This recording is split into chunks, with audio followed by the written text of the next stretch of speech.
spelled it the same. Oh. Hey, there we are. We're live here from State College's Quaker Steak and Lube, the best place for wings in Happy Valley. And I'm not Ironhead. It's a Lion Country Kia Goon and Ironhead show. And I am your fake host, Chris Buchanani. Goon and Powder right again. Yep, just filling Powder? in. Filling in for the Ironhead for the first segment of the show today. He's just going to be a little bit late, but more than making up for his absence is the birthday boy. Oh. Former Penn State offensive lineman Keith Goon Conlon. We don't talk about that stuff. Okay. Yep, that'll be the last mention of it on today's program. Yeah, I got one more, 365 more days until the big one. The big 5-0. Yeah. Another year, better live it up. Well, you know what? You don't look a day over 47. I don't look a day over, yeah, you're right. I don't feel a day over 70. So it's fantastic. Here's where I want to start. But guess what? This week is. Go ahead. It's Michigan week. Yep, but before we get there, I got to think about something. Because you played with Bobby Engram, sure, who is, for my money, and remains the best receiver in Penn State history. Bobby is. Yes. But creeping up on him in the record books and just in the eye test is Jahan Dotson, right? Like, what a – like, he and Jair Brown single-handedly, both conference players of the week, they pretty much beat Maryland single-handedly. Dotson absolutely beat Maryland single-handedly. There's no doubt in my mind. If he wasn't there, we're having a whole different conversation today of why can we not be prepared or get ready and be, we knew that Maryland was going to come out and, play their asses off. It's what they do against us. Yeah. And we just – that was their last chance to make anything of their season. It was almost like we weren't prepared for it. We were just like, hey – just going through the motions, waiting to go to Michigan next week and play Michigan. And it was just like, did you not learn your lesson in Illinois? You're not being ready. And, just any team can beat anybody on any given Saturday. And although, to be fair, the one thing I will say to, in Penn State's defense or whatever. Yeah. The way Maryland played against us on Saturday, I thought looked like probably how they would have played against Iowa if they didn't have those few early turnovers. 7 straight interceptions. Well, I mean, even if you watched that game, like, it was actually pretty competitive in the first quarter and a half, right? Like, Iowa scored, and then Maryland pretty methodically marched down the field and answered to tie it up. But then they started turning the ball over and giving Iowa a short field. Like, Iowa never had to go, 40-plus yards to get in the end zone. And then all of a sudden – they've proven that they can't do that anyway. Yeah, right. And all of a sudden you're down 21-7 or whatever it was, and the wheels just came off. So, I wasn't shocked that they stuck with us. But, man, really, I mean, I'm not telling you nothing you don't know about Maryland. I mean, that's their Super Bowl. Correct. That is their. I mean, that was you saying that, that's the last chance they had to make a season out of their make something out of their season playing Penn State at home. I mean. Yeah, I mean, now to be fair, they can still make a bowl this year, which for building the program, like they can get one more win and be bowl eligible. That's something. But for them to really feel good about themselves, they needed to win that game. And they didn't. I think it was really important for Penn State from a recruiting standpoint to continue to have success against them and win in their house. True. But to go back to Dotson just for a moment. Amazing. So he surpassed one of my all-time favorites, Deion Butler. Great story. Walk-on defensive back. Yeah, awesome. But he surpassed his single-game receiving yardage total and was like this close to staying in bounds to making it even more impressive. Instead of a 3 TD day, it would have been 4. But, man. What he was doing, though, I mean, he looked like, I don't know how to say this, because OJ and Bobby, they're the two I'm gonna mark you. I mean, I coached with Deion was here, so I guess I could see that. But Deion didn't have Bobby did not have the and OJ had the speed, but Bobby didn't. Bobby had football speed. He didn't have quickness. He didn't have like that 40 speed like OJ did and stuff like that. Hence why OJ was a first-round pick and Bobby was a second or third-round pick. Yeah. So, but Dotson just seems to have the whole package. And what the whole package is that he had the ability to say, okay, guys, jump on my back, and he did. It was, some people were complaining to me, where was this kid at Iowa? when we really needed him to make some plays. Oh, out come there. on. Oh, I know, but people, come on, you know how people are. Well, look, if you go back and if you go to the For the Bloggy video on the Iowa game, you can see exactly where he was, which was torching that secondary all night. But just couldn't get the ball to him. Yeah, he can't also throw the pass to himself. And I mean, again, not to bang on Roberson anymore. Giselle Bundchen right now. What? Tomkins throws the ball. He can't catch the ball. Jeez.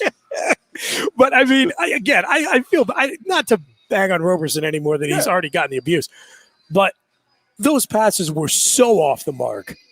I mean, you would have had to be Mr. Incredible to catch him, right? Like, so look, the ability to change a game and from the wide receiver spot I have not seen a player who reminds me as much of Ingram in his ability to do that until now. Bobby had that. Bobby was just unbelievable. Just made things happen. I mean, statistically, what did we say? The Outback Bowl was our last game together.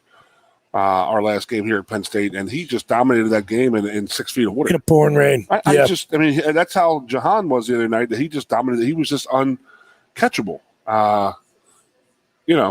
Statistically, Jahan is going to finish directly or almost behind Bobby Ingram in most of the key categories. Had 31 career touchdown catches. Yeah, and he's not going to get anywhere close there. And the thing, and again, like this is to take nothing away from the last 4 games. I do not. But to take nothing away from Jahan Dotson, Bobby Ingram played an 11-game schedule, and his bowl stats didn't count. Wow. So you're looking at, again, like what Dotson is doing is still amazing. And to me, it's just a testament to what a good player he is that he's in the conversation with Bobby Ingram. But you were just talking about what he did in that Outback Bowl. Does not count towards those school records. Now, I want to go off subject right here, now. What in the hell world do we live in where your bowl games don't count towards your? I always thought that was idiotic, which is why I'm glad they've changed it. Question: Did Joe have that many more wins? No. Your bowl wins counted, but your individual stats did not. Yeah. How dumb is that? Well, I don't disagree, man. I'm with it. I don't understand. I really don't understand. So, Jahan, if he stays 5 years, may have 10 more games played than Bobby. With a bowl game. In a normal season, 13 games or 12 games, and then a bowl game. So 13 games. We only played 11 or 12. So right, and so to take it back the other way, one more game, but they're adding the bowl game, and Bobby didn't have his numbers added in. So sure, there's 8 more games. So to take it back the other way, Dotson only played 9 games last year. So if they play definitely like a regular 12-game season with a bowl. Yeah. With all of those stats counting, back next year. Actually, he may not be able to. Why? I thought nobody's year counted last year. You think that was his last year? I'm trying to remember. I mean, it's a moot point. He's going to the NFL, but absolutely. If he would have last year played a normal season and come back this year, absolutely, he's at the top of every category, including maybe touchdown catches. But anyway, you're seeing one of the all-time greats at Penn State. We're only going to see him, 4 more times. So enjoy it. Dude, if we go on to do something with this season, there better be somebody going and thanking him for taking that game over because we were not in that game.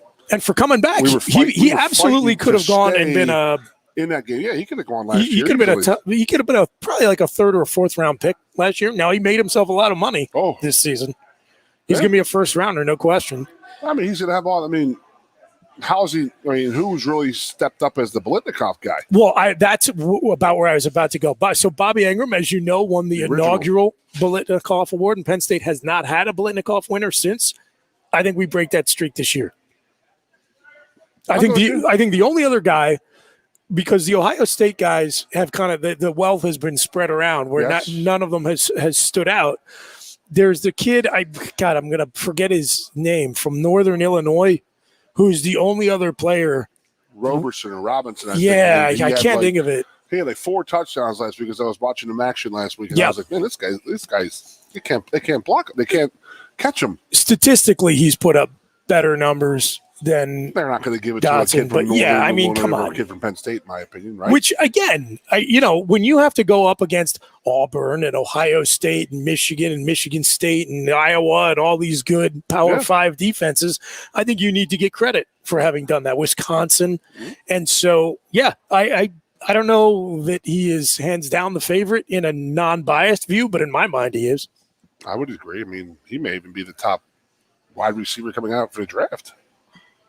I mean, I know he doesn't have the size, the measurables like Mel that. Kiper had him as his number one guy a few weeks ago. I mean, I think that Devontae Smith is proving that Deshaun Jackson and that type of guy that, you don't need to be the biggest. I know there's this influx in the NFL about these 6'5" absolute mutants. Sure. TK Metcalf type of guys. But you still need your smaller guys who can catch everything and run sharp, crisp routes and get downfield. Well, the reason why I think you're not seeing more of those guys is exactly what you just said. You still have to have the skill set, beyond what you can just do with your frame, right? And so the thing that makes Dotson so appealing at the next level is that he's got ridiculous hands. He's an amazingly fluid route runner. And yeah, I agree with you. Probably, definitely has football speed like Ingram did, but I think flat out on a 40-yard dash, he's probably just pure speed faster as well.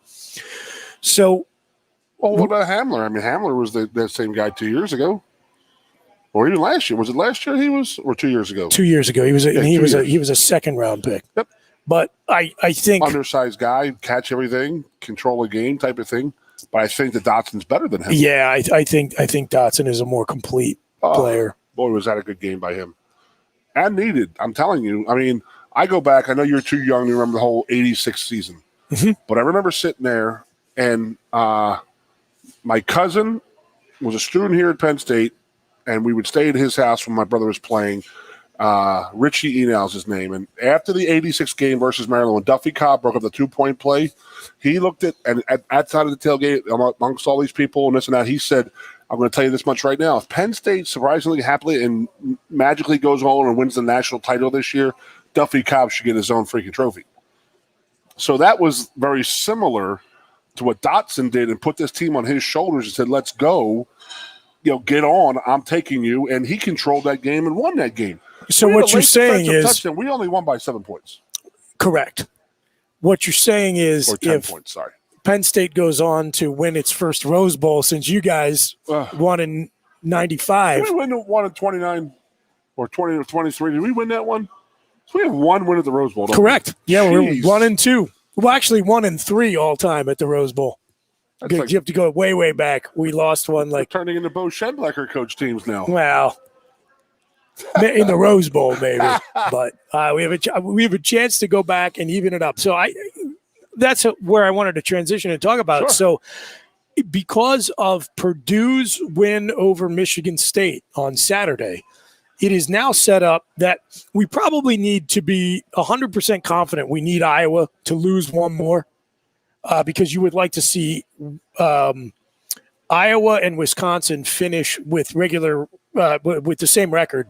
Wisconsin will hold the head-to-head tiebreaker, and so Wisconsin go to the Big Ten championship game. If that happens, if Ohio State and Penn State win out, then Wisconsin would finish with 4 losses.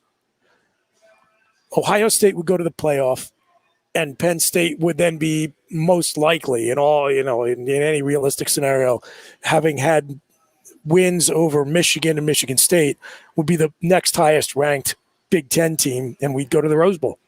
It's pretty remarkable after a 3-game losing streak that included a loss to lowly Illinois. Ranked ahead of us right now.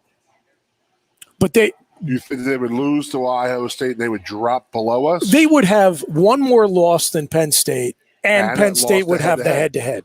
Yeah, I don't see the Rose taking an 8-4 Wisconsin team over a 9-3 Penn State with a head-to-head win over Wisconsin. Is this based off the ESPN rankings or the BCS?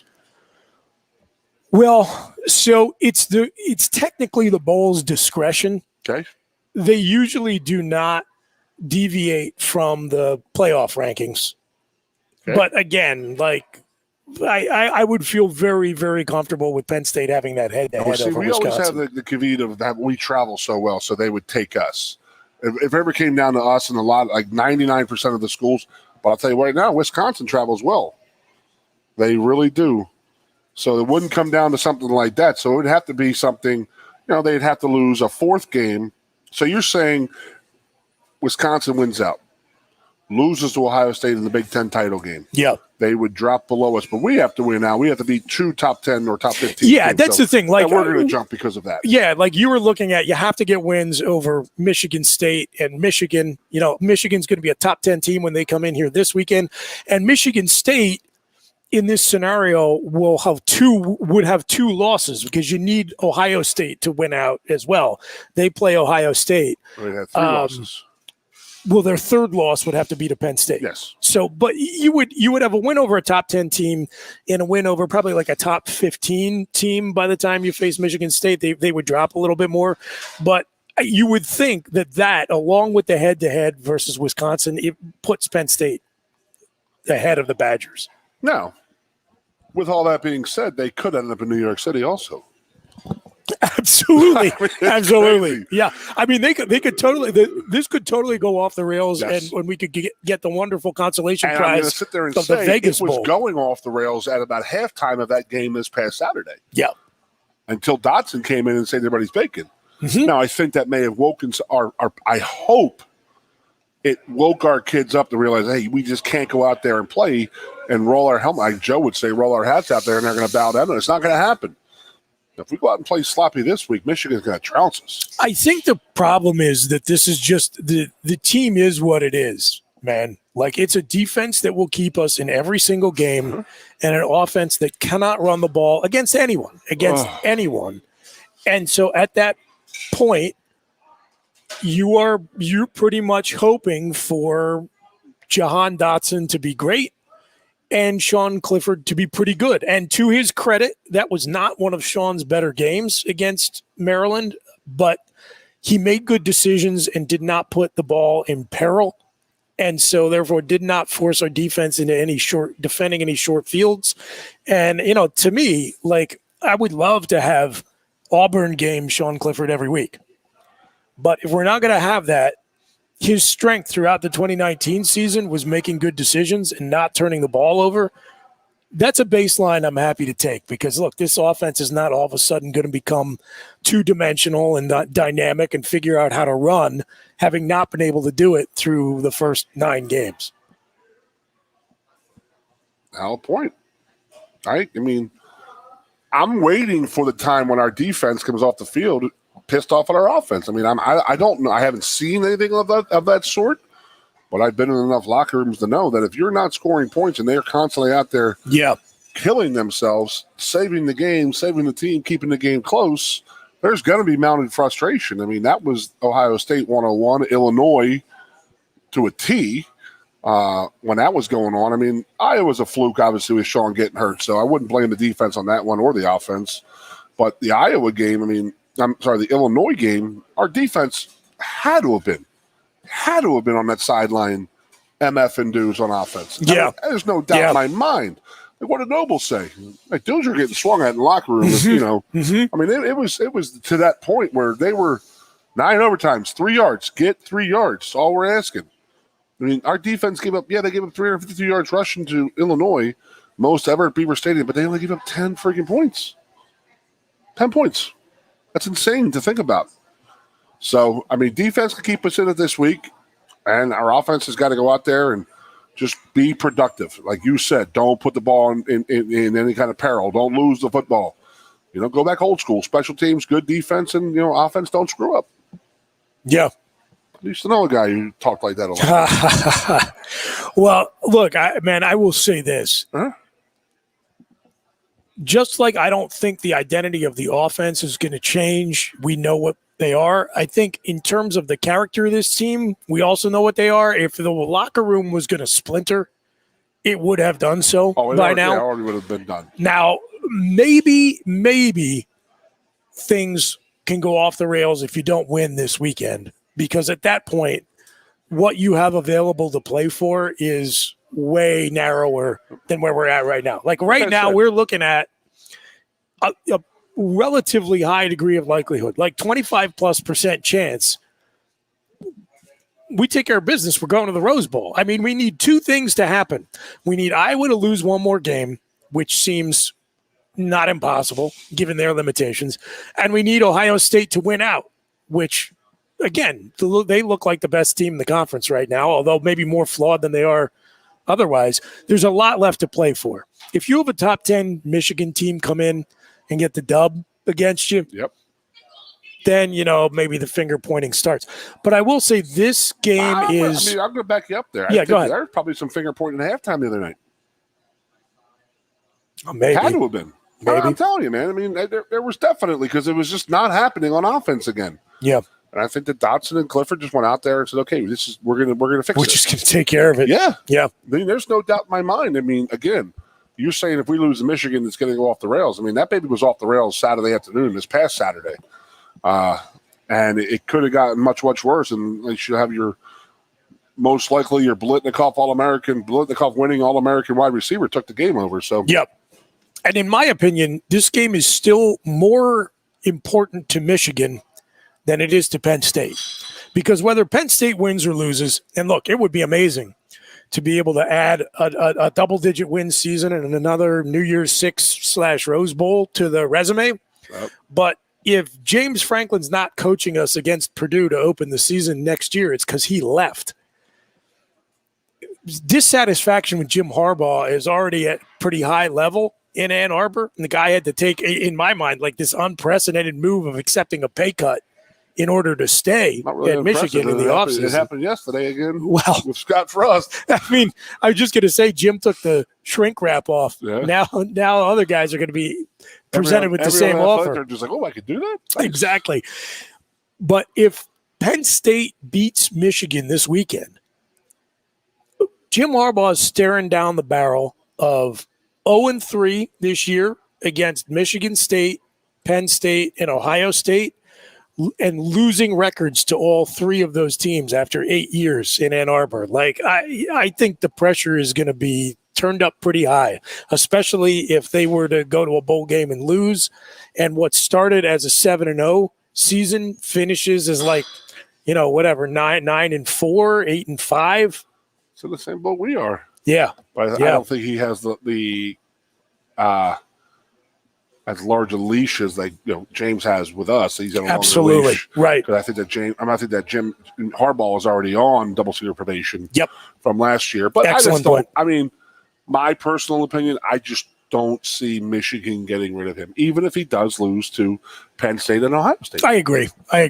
But I think the stakes are slightly higher for him. Infatuated with that Michigan man syndrome out there.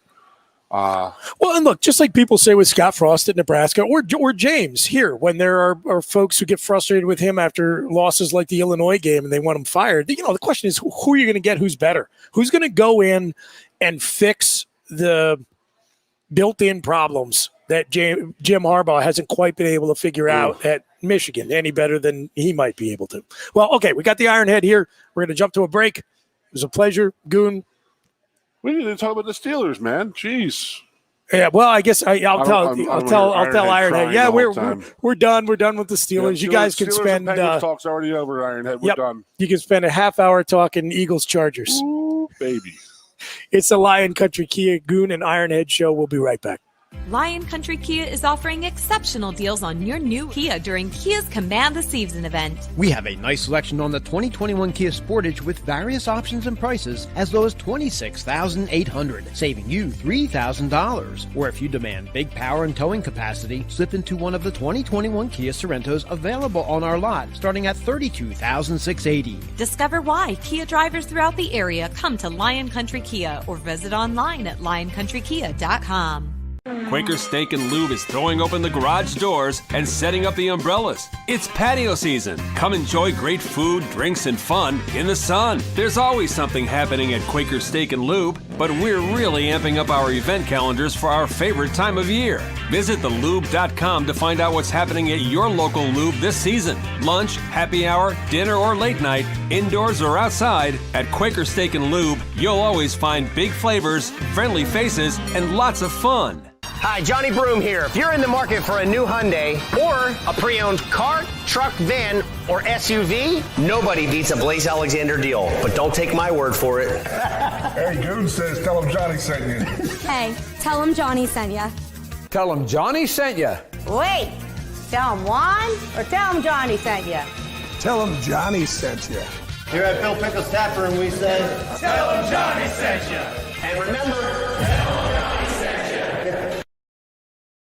hey, kids, welcome back. And welcome, Ironhead. Yes. It's been an interesting week already. Got you today. Man, I'm telling you, exactly right. Half a marathon today? We're getting ready for the season opening dual meets for Penn State Wrestling Saturday, and somebody's got to get these guys going. Who's it going to be? Cal? What's he going to do? I mean, come on, you got to. So I'm doing what I can to get these guys ready. Guy's a figurehead for the upcoming season. He's a windbag. He doesn't do anything on the mat at all. Man, there's a lot to get into. Did you guys touch on Pat Doherty at all? I'm sorry, I've not been able to even tune in. First of all, just want to acknowledge the passing of a icon, true State College legend in Pat Doherty, the longtime owner of the Tavern and a Penn State sports fan, the likes of which very rarely have we seen. And like everybody else who knew him, just will really missed the conversations and just loved talking to Pat and the truly innumerable lives that he impacted over the course of his life. It is a special, and I'm not part of the fraternity, so this isn't self-congratulations, but when you look at the people who were servers or hosts at the Tavern over the course of the decades that Pat owned it, and you look at what those people went on to do with their lives, and there are a lot of them that will tell you that a lot of the successful habits that they carried with them later in life were at least reinforced, if not developed, by Pat at the Tavern. And I'm just telling you, it is State College is not going to be the same without him. You couldn't go there. That's what I always say about a restaurant. You go there and you have the owner and your manager there, and he's there all the time. That man he has more than a vested interest in that place, and he was always there. Yeah, always there with a story. How is everybody at home? How's your brothers? How's your mom? This and that. He was just genuinely a great human being. Yeah. Shocking that we lost him, and if you didn't know him, just take my word for it that he was as caring and as dedicated an individual to his craft and to his friends and the people and his customers as anybody you're ever going to meet. So rest in peace, Pat Doherty. Now you're going back to the workers. Horrible loss. Yep. Go back to the workers, and I'm going to say the same thing, and that is that was in the restaurant industry for a little bit, a couple of years ago. Yeah. And there is this thing about this generation of kids who are this entitlement thing, who literally think that they can come there and say, well, why does that person have the Friday night bar shift?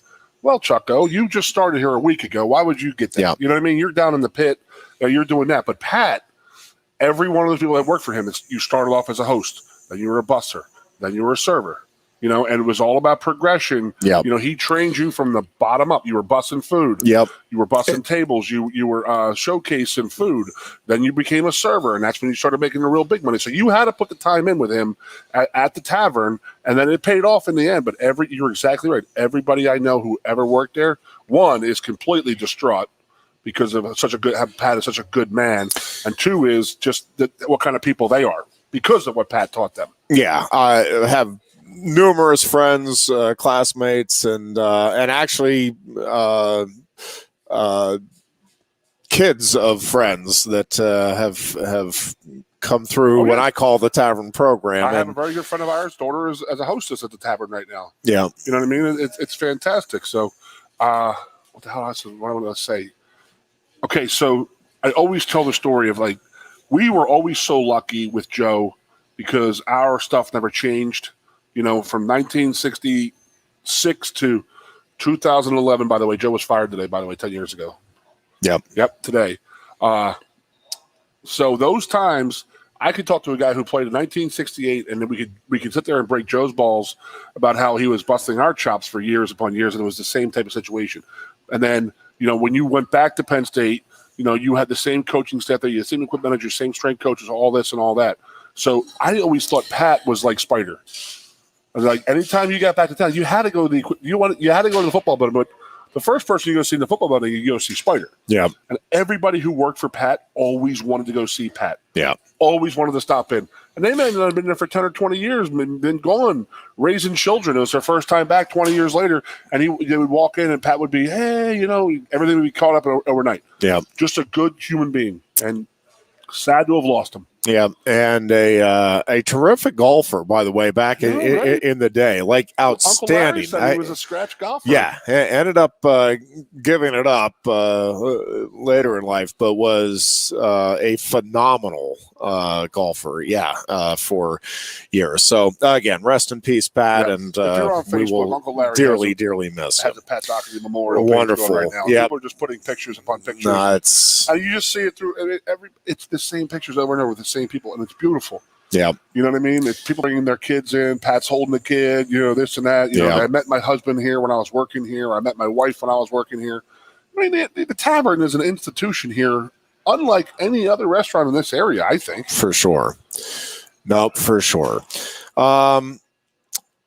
So obviously, I'm sure you've and I apologize. Just got tied up with some other things today. Mostly about Dotson. We did not get into, you know, the horrendous officiating last night for your won that game. I got it, and all credit to Mike Tomlin and the Steelers for overcoming the tough calls against them, and they persevered and found a way to win anyway. And that's just that Steelers culture, Goon. You overcome and you persevere. Speaking of culture, yeah, I think you found a pretty good new freaking tight end. Yeah, I think he's going to work out okay. Around a little bit. My God. And that play he made last night. It was nothing compared to what he did to Cleveland 2 weeks ago. Yeah, but that's a tight end, and you're not going to be able to cover him with a safety or a tight end or a corner. Excuse me. Yeah, he's Kelsey. He's Gronkowski. He's Heath Miller. I mean, I wish he could be a better blocker, but they have the Gentry guy out there. Yeah, who's as big as me, absolute mutant. And Ebron, I think, is supposed to be. Sounds like he at least could be back this week for the Lions game. So, but yeah, no, Freiermuth is pretty special dude. Man. There's no question about that. Yeah, it was. I think at this stage, a win's a win. If you're Penn State, you take it and you move on. We keep talking about it every week. Is a season unto itself, and man, is that playing out in the Big Ten this year? I mean, I know Ohio State's still Ohio State, but boy, everything else just feels like it is. Throw it in the blender and see what you come up with this week. I mean, Illinois handling Minnesota. I don't know. You know, we've talked about how different things click at different times for different individuals, different teams. I don't know. I'm not ready to say it's all come together here for Bielema and Illinois, but man, that's a couple of pretty good wins, sandwiched, by the way, around another disappointing loss for the program. And that's why I don't know that you can just sit there and say, yep, it's all come together and has clicked. But you know, that's a dangerous team for sure down the stretch here in the Big Ten. You know, Michigan State, we think I think you're on the bandwagon. Listen, this is Sparty's year. And it still could end up being that way, by the way. I'm not ready to just throw them out with but man, oh man. Good Lord, was that bad? Everybody and their mother was talking about how Purdue has upset so many people in the top 10 at home when they're not ranked. And I was like, okay, everybody's talking about it. There's no way Sparty would let that happen. And sure as hell it happened. I mean, that wasn't even a loss. I mean, that was a complete beatdown. It was. It was not a competitive football game. Now, you're sitting there saying, you know, as the weeks turn and this and that. So we know that Sparty or Ohio State ends with Sparty and then Michigan. So as the world turns, you throw everything into a blender. I mean, Ohio State has beaten Penn State and Nebraska in consecutive weeks that they really didn't play that well, and they could have lost either game. Yeah. So they have been playing with fire, and is Michigan State the team that can burn them? Possibly. Who knows? But the way this season's going, who the hell knows? Yeah. So Booch was explaining the scenario of us going to the Rose Bowl, and that is that Ohio State wins out and beats Wisconsin, who beats Iowa. Wisconsin has 4 losses, 1 more loss than us. We have to win out and beat the Michigan State, Rutgers, and he believes, and I completely agree that Ohio State goes to the tourney, to the playoff, and then we would go to the Rose Bowl. And I was like, holy crap, I didn't think about it. But the more I do, it's as feasible as anything. But I'm also saying that we could end up in New York City playing Pitt. Well, I don't know what sure. There is that. Yeah, I do think and we'll talk more about it on Thursday. There's a couple other things I do want to get into real quickly here too. But I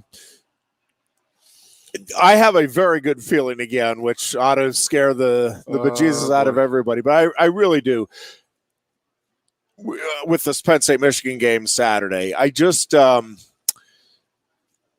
I'm not going to be able to watch. Well, I'll be able to watch as well as the phone comes in, but I'll more likely be listening to it on the way down to.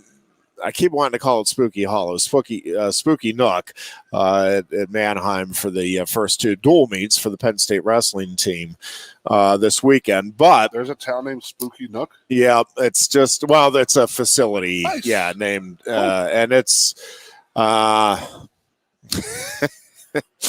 Getting stuff lined up for electric and Ethernet so we can do the broadcast has proved challenging, to say the least. But I like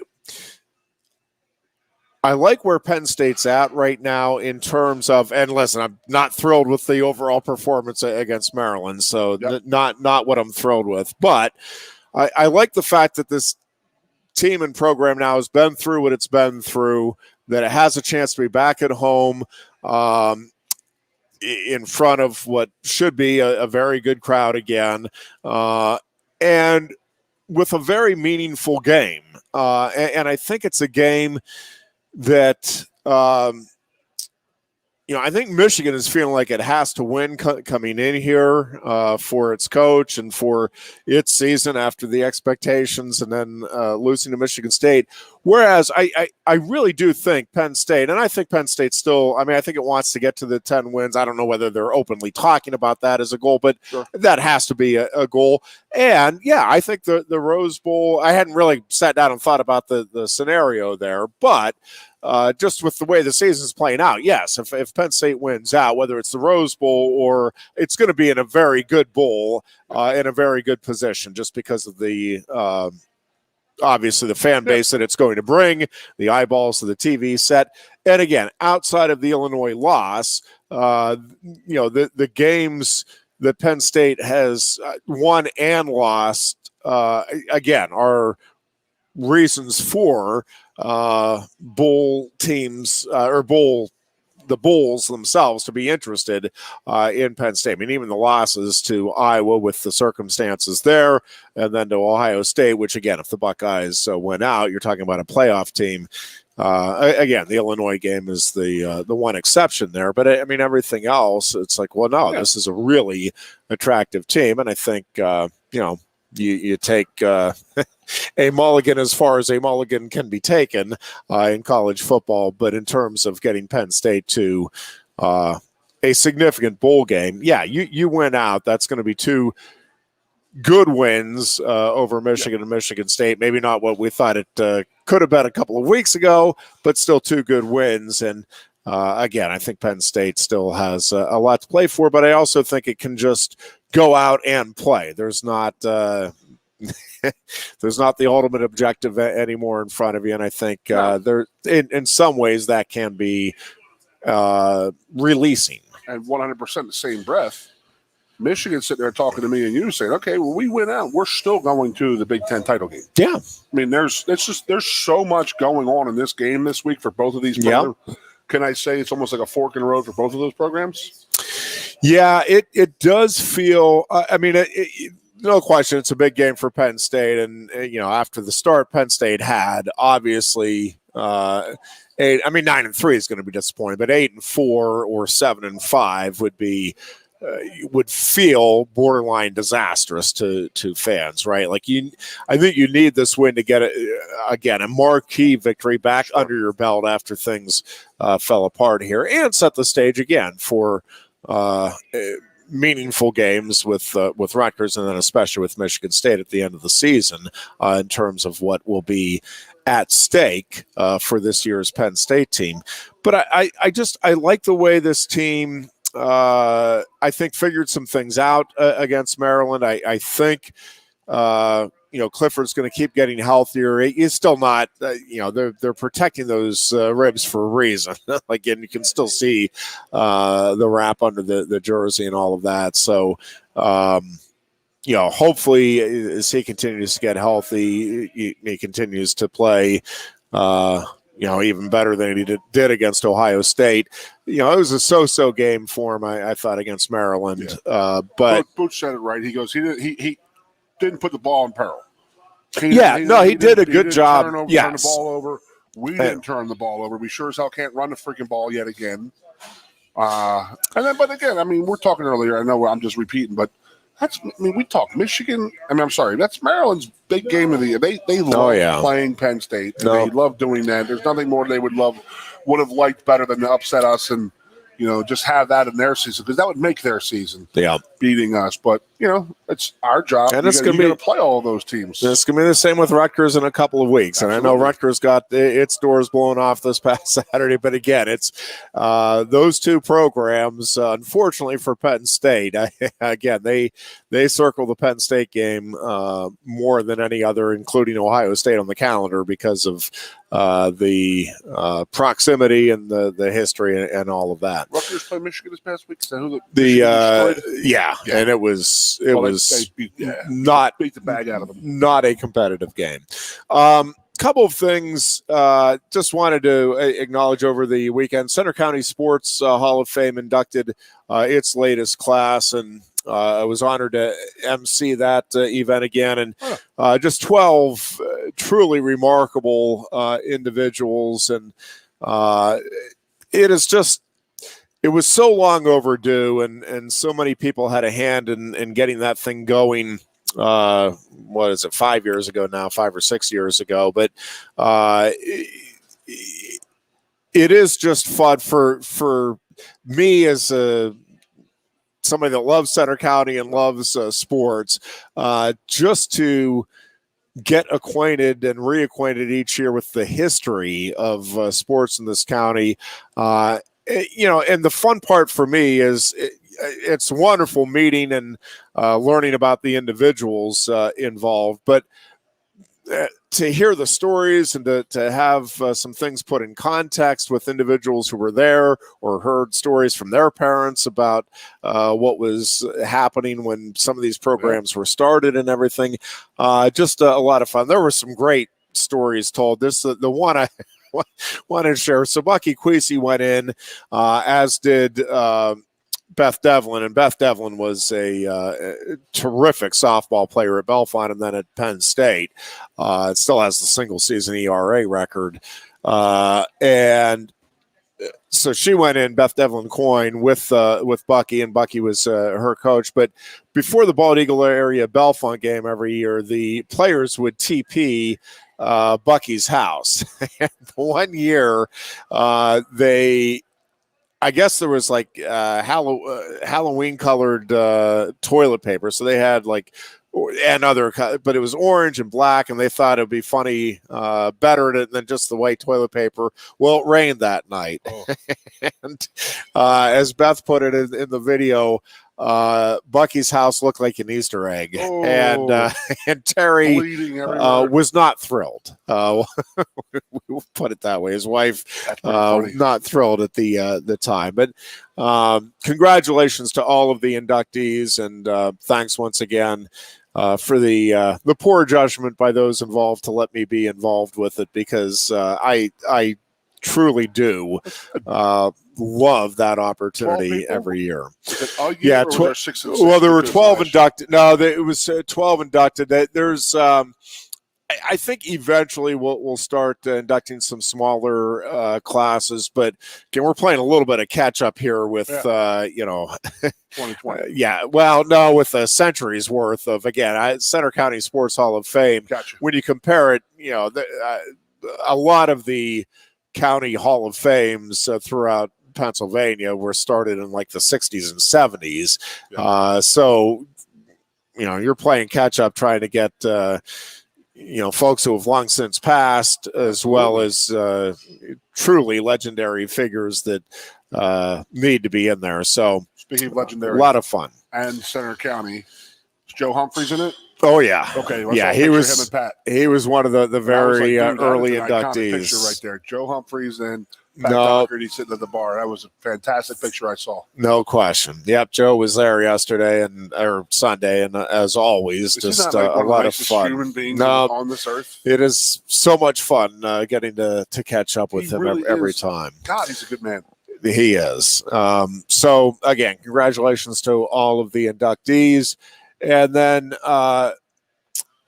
the Bears Steelers game last night, stayed up way too late for that. And then our 6-year-old decided he needed to be up and raising Cain from about 12:30 to 4:30. What? I don't know what was going on, but so I don't have children, but I would definitely use cough medicine.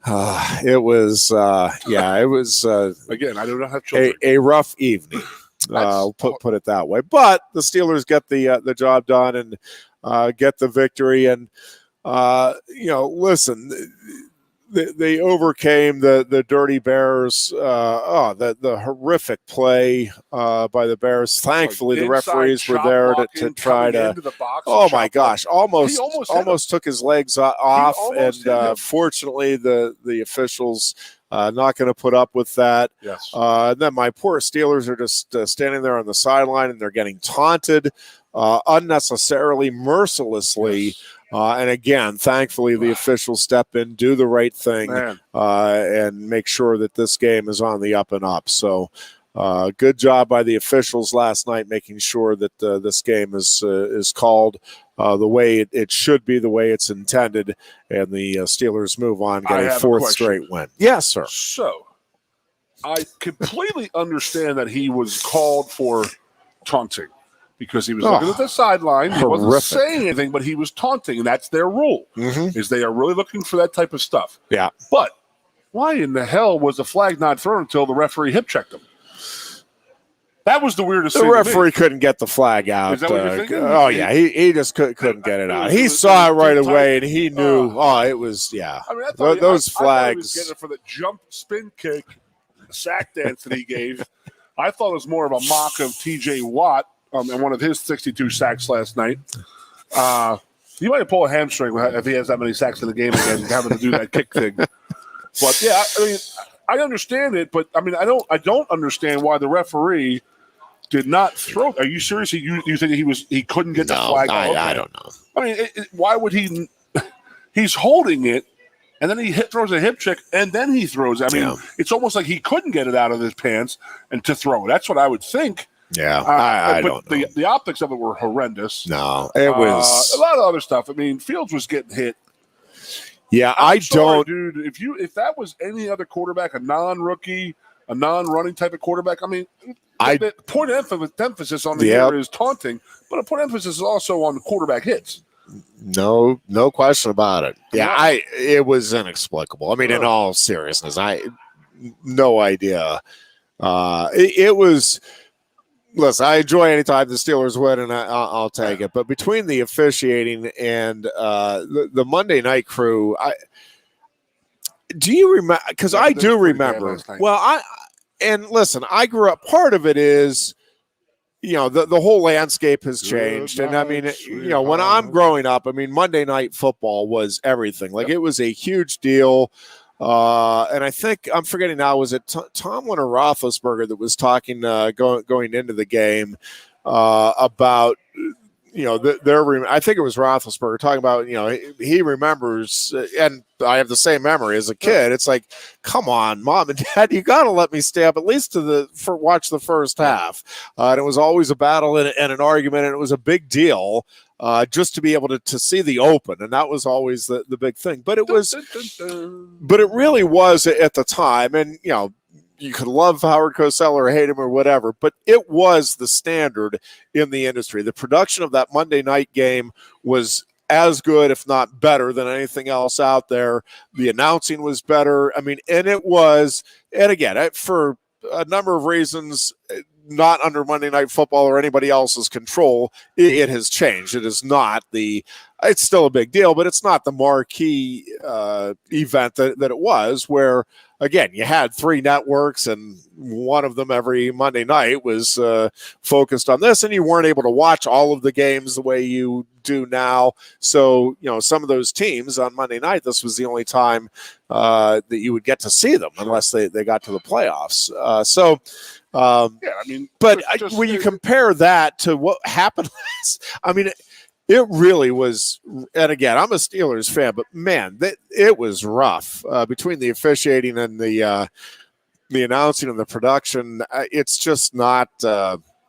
They did not do a good job last night. I'll just leave it at that. Players out of the game, and they weren't saying who was in or who was out. Well, it wasn't just there were. Louis Riddick was the one talking. Him and Greasy were the ones talking about how at 9:00 on a Monday night was when you were watching. I mean, in essence, you can watch any game you want right now, any game. So for me and you growing up, to go see a game with Russell Wilson would have to be Monday Night Football. Yeah. Because there was no Sunday Night Football then. Yeah. You know what I mean? Well, it was like Saturday. Watching A-Bear, Herbert. I mean, it was the same thing with the Saturday, the NBC game of the week for baseball. Yeah. I mean, and they, and again, it's you don't normally see. But 9:00, I mean, that was like being told, like, give you a goon story here. Our family was out. How you let your parents know there was no Mr. Claus was to say, "Hey, can I help bring packages down?" And that's what my mom would be like, "Oh, who told you?" Then she beat them up. But then the other thing was when you were allowed to stay up past halftime. Yeah, you're like, "Whoa, I made it! I must be making the big time." And then meanwhile, you're at homeroom the next day, falling asleep at 7:30 in the morning. Oh yeah, yeah. Yeah. But I mean, that Monday night was the marquee. Even as a player, like the NFL players, I mean, the players' game was always Tuesday in the NFL. Forever, ever, it was Tuesday. So, you were putting a show on because the whole league was watching you. Yeah. So that was a big thing. But now, I mean, you can see so many games and this and that. So, but completely agree with the production. I do like Louis Riddick as a color commentator. He is really, really, really good. And Greasy is too, but they just had a bad game, I think. I really do. I just think they had a bad game. It was rough. Have you watched any of the Manning thing? I have not. I keep forgetting about it, to be honest with you. It's not because they don't do it. I like going back and looking at the highlights and stuff. And I mean, I think I would enjoy it, but I never think of it at the time. I just and half the time, truthfully, I'm not even watching. We're either asleep or doing getting ready for bed or whatever at our house, and trying to get everything under control or something along those lines. So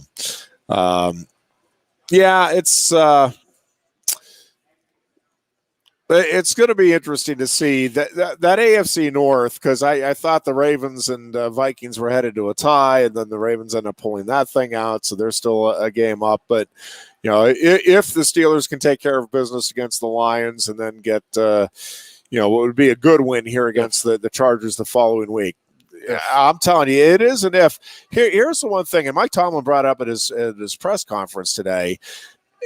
First of all, the Lions, with one exception, have been in every game. Like, this isn't a team that has, tanked it or players that don't care or anything like that. And there is talent on that roster and some good talent, and it's in the early stages and all of that. But the other concern, I think, for the Steelers here is you're coming off a Monday night game and what ended up being an emotionally and physically draining game. I mean, whether it should have been or whatever, but it was. And so you have a short week. You're physically, I think, beat up. The Bears played hard, no question about that. And I think getting the late field goal to win it's always emotional. So you have a short week, though. If you're the Steelers, the Lions have had 2 weeks to get ready. They're coming off their bye week. So I don't think any game in the NFL is you take for granted, but even more so than a normal, hey, worried that the Steelers are going to lose one that they shouldn't, as they tend to do somewhere along the way. I do think that, again, Detroit wants to get this a win desperately. They've had 2 weeks to throw in wrinkles. Steelers are coming on a short week. This is a dangerous game to me for the Steelers. And yeah, I'm hopefully more worried than I should be about it, but I am worried about it. I really am. Jeff, I have an honest question. Yeah. I mean, yeah, Detroit's Detroit and this and that, but why Buffalo? My wife is a Cleveland fan, so we talk about Cleveland constantly gets pooped on because they've never been in the Super Bowl, this and that, and their record and misery and this and that. But Detroit's worse, and no one ever brings their name up. Ever. Oh, I don't know. I think they get, not in my world. I don't know. I think Detroit gets. Always talk about Buffalo and Cleveland. Which, by the way, we're talking about the Big Ten and not knowing what's going to happen. How in the world? I mean, seriously, how in the world does Jacksonville? I can see them hanging around. Maybe how do they beat Buffalo? And while we're on it, how in the world do the Browns, again, the Browns beating the Bengals, I get. How do they hammer the Bengals? And this is, just a few weeks after the Bengals hammered the Ravens. Something's in the water in Erie. It's just, it is just a weird, it's just a weird football season. NFL, college, and high school alike. There's been some weird things at the high school level. There were some games this week past to Sunday week between the Cowboys, the Giants, Bills, Buffalo, Jacksonville, – just some crazy, and you're like, whoa, this is odd. Yeah, and that's why I don't want. I'm afraid next week they're going to be talking about the Steelers Lions in that same vein. How do you explain this one? So we'll see what happens. Jeff, Hopefully I the would be Steelers can take care of business. I know that you would. As upset as I was about the Penguins. Oh, that's right, they beat the Flyers in overtime. It's pretty point. You got a point. That was a fun game. In all honesty, if you were not a Flyers or a Penguins fan, that was good hockey. I mean, it was entertaining, really fun hockey to watch. There was no hate. No, Penn State hockey, by the way, not not a great start though with Ohio State last weekend, and I don't know. I don't know if that's just Ohio State has things going a little better than what I thought or whatever, but Penn State just could not generate offense in Columbus this past weekend. And, big now it feels like a monumental overstating it for sure. But this is a big series coming up with Michigan this weekend at Pagola. So hopefully the Nits can take care of business and set the tone Friday night for the football game on Saturday. We'll talk much more about the football game against Michigan on Thursday's show. We'll also give a bit of a preview of Penn State wrestling as the Nittany Lions get ready to begin the dual meet season. And we'll talk some Penn State hockey, and I suspect we may even talk a little Penn State basketball, dear Goon. They play tomorrow night. Lady Lions start tonight, and then Nittany Lions tomorrow night. So we'll talk about all of that and more. I guess we're done talking about how the Steelers overcame both the officials and the Bears last night. We're good. We'll talk to you again on Thursday. Until then, be good and be safe.